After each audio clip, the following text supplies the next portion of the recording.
Praise the lord. ఈరోజు ఒక సామెత నేర్చుకుందామా? సామెతల గ్రంథం 30వ అధ్యాయం 15వ వచనం. జలగకు ఇమ్ము ఇమ్ము అను కూతురులిద్దరు కలరు. జలగకి ఇద్దరు కూతుళ్ళు ఉన్నారంటే మరి తనకు పుట్టినటువంటి పిల్లలని కాదు గానీ, జలగకు 2 నోర్లుంటాయంట. ఎటుపక్క పట్టుకున్నా మనిషిలో ఉన్న రక్తాన్ని, జీవి యొక్క రక్తాన్నది పీల్చుతూనే ఉంటుందంట. అలా చెప్పడానికి అర్థంగా ఈ మాట చెప్పడం జరిగింది. చాలా సార్లు చాలామంది మనుషులు గూడా ఇలాగే మనకు కనబడతా ఉంటారు. ఎటుపక్క పట్టుకున్నా పీల్చేవారిగానే ఉంటారు. ఇచ్చేవారిగా ఉండరు. మేలు చేసేవారిగా ఉండరు. ఎదుటివారిని పిండేసేవారిగా, బాధ పెట్టేవారిగా, ఇబ్బంది పెట్టేవారిగా, వారి నుండి పొందుకునేవారిగా ఉంటారు. మనం అలా జలగలాగా ఉండకూడదు.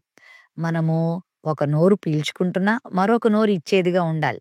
మనము పెట్టేవారంగా ఉండాలి. ప్రేమించేవారిగా ఉండాలి. ఇతరుల నుంచే పొందే స్వార్థపరులుగా మనం ఉండకూడదు. కానీ మనలో నిస్వార్థత ఉండాలి. యేసుక్రీస్తు ప్రభువు ప్రేమించే మనసు కలిగిన వాడు, ప్రేమ కలిగిన దేవుడు. ఆయన బిడ్డలుగా మనం గూడా ప్రేమ కలిగిన వారంగా ఉండాలి.